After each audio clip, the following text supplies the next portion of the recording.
Yep, done it again. It's another tent. This time all the way from America.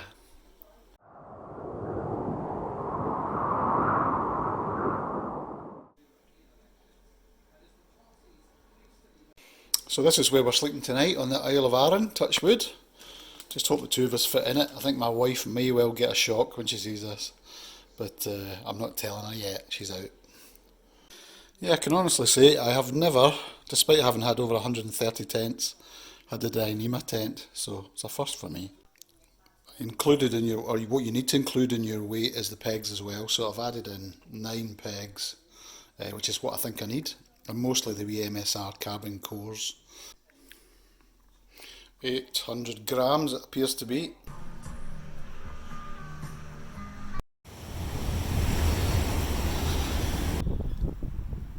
But it's not far out of it then. God knows how you get.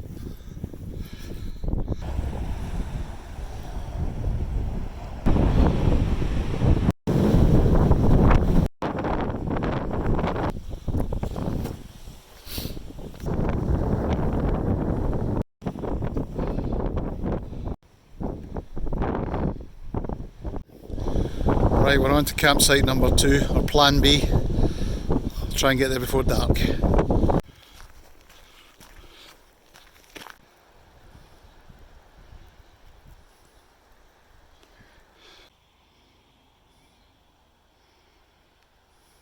Just go down and get myself some water supply for a bit of cooking. Not bad actually, still light, so even though we've made a cock up of the first wild camp, at least we've got somewhere which is reasonable.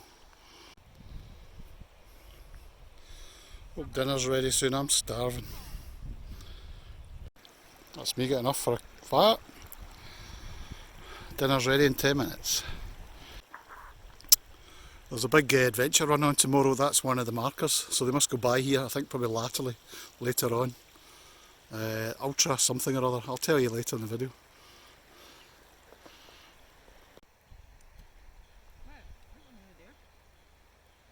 That's to the...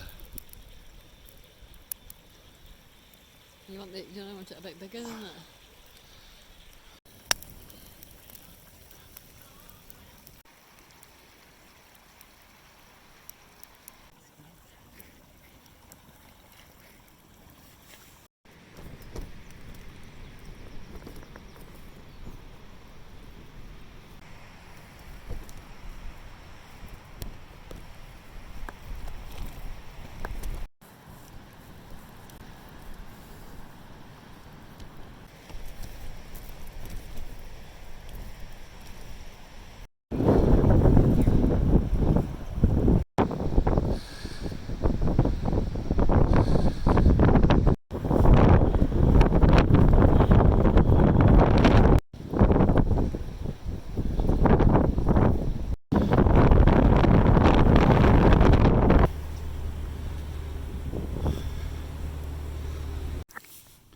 So this is quite a smart wee detail. You can detach the line holding up the vestibule and just change it to the other one if you want.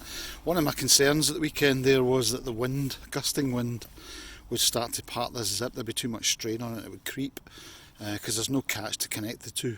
But despite the 20 to 25 mile an hour winds, this zip never crept at all. Very heavy duty, YKK, and it's also water resistant, so it has the kind of rubber seal over the outer part of the zip teeth, and that hopefully will work well. But as you probably noticed in the video, we never get any rain, so I don't know yet how that'll fare in wet conditions. Carrying a walking pole is not the perfect way to do it. I'd rather use carbon poles for bike packing. So I'm just trying this one just now, and it seems to be the right length. This is the one I bought for the 3FUL. So if I get another one of these for about 18 quid, I could use this as a bike packing alternative. Although, to be fair, the tent is quite bulky. I'll show you the stuff sack. Not half as small as the 3FUL, but then it is a 2-person tent. Just for scale, the stuff sack itself, as you can see, I'll put my hand on this, is pretty bulky. So that actually does take up a lot of your pack. That's not such an issue in a rucksack. But on a bike, where your packing ability is a wee bit limited, that's quite a bulky bag. The one thing I've noticed about Dyneema is it doesn't really compress that well or fold particularly well. So I think it's just one of these things you may have to live with and consider if you're looking at a Dyneema tent of this design. Overall, I have to say I think it's quite a burly design. It's well made, and it features some fairly hefty zips, some relatively good sewing, nice heavy duty Dyneema guying points, nice reinforcement. So a lot of it does look well made, but being handmade, certain things look a wee bit scrappy, if I'm being absolutely blunt. Things like this here where the tape is split, probably intentionally has to be cut, and then it's still stuck to the attachment point for the fly sheet. And a couple of the points on the inside I'll show you on some of the stitching's a wee bit iffy. The way they join the no-seam mesh to the fly sheet is not particularly tidy. If you were looking at the average tent made in China, this edge is all finished, so it's folded over before being sewn. This is actually just the raw material, just presumably scissor cut or knife cut. I'm not saying that it's an issue necessarily, but it just shows a kind of more handmade lack of finish quality and QC that you might see in some of the Chinese made tents. I've also just noticed that because I've used a carbon pole here, that's not the perfect scenario where it meets the carbon spacer bar. I don't know if that'll put too much strain on the Dyneema. It is heavy duty there, pretty strong, but it might still force a hole in there eventually. The other thing this tent features, which we never really got to test, is E-vent fabric panels at the foot and the head end. So these are actually breathable as opposed to just the normal Dyneema, which isn't. It seemed to work pretty well. This was definitely dry. The Dyneema had just a slight film of damp here and there where I was breathing, but nothing noticeable. But we did get a very windy, drafty night. The one thing I would say about this tent is it is very well ventilated. If the wind is up and you don't have long grass surrounding the fly sheet. Just to show you what I mean by that, you can see how high the fly sits off the ground. In long kind of heather Scottish conditions, if you're off the beaten track, that'll seal a wee bit better. If you're on more kind of coastal conditions or manicured campsites, there's quite a big gap, so a lot of air coming through the tent. Both a blessing and a curse depending on the conditions. One other wee design detail that Hyperlite mountain gear might have thought a bit more about is if you use walking poles as I do and they have baskets, you cannot thread them through these captive straps. It might have been better to make this Velcro so it will go round a pole that has a basket on it. As it is though, I mean, if the pole has got the right length, the wall's still sitting relatively taut off the ground, so the bathtub still works, but it's not a major issue, but just a wee detail worth mentioning. Talking of quality control issues, the first time I went to put the tent back in the stuff sack, I pulled the draw cord and this split right through the edge. You can see where it's actually torn here. Again, just down to possibly quality control.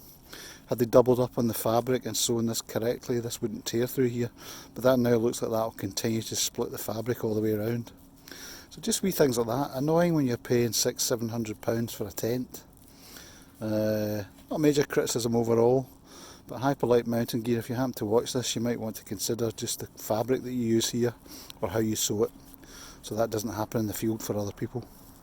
So looking back over the last 24 hours, what do I make of it? Very, very quick to pitch, only 8 pegs. Ultralight for a 2-man, 800 grams, but that's assuming that you are using walking poles. It's got a nice burly construction. Dyneema, I have to say I really like, love the lack of stretch. Feels bomb-proof. In wind it was actually pretty stable and relatively quiet, doesn't rattle as much or make as much noise as silk nylon. Some of the stitching, some of the QC, a wee bit iffy maybe. I'm not saying it'll necessarily give way at those points, but just looks a bit less than the money it's worth. The design overall I think is very good, simplistic. The breathable panels at either end, still don't know whether they work, and waterproofness, still don't know how that will work yet, but we'll try that this weekend and I'll do an update on the next video. If you have any questions, please do ask. I'll try and help you as best I can. Really interesting tent, very pleased with it. Slightly bulky, very, very light. Nice design though, and actually the floor plan was quite roomy for the two of us, so we slept pretty well despite the drafts and the wind coming through it. My wife commented on it as being a a 1-season tent rather than a 3-season, which is maybe a bit unfair. I think if you pitch it and maybe drop the pole slightly, you'll get less draft. Another couple of nights will certainly help me gain more of an opinion on it over a variety of conditions. So thanks again for watching, and speak to you soon. Cheers.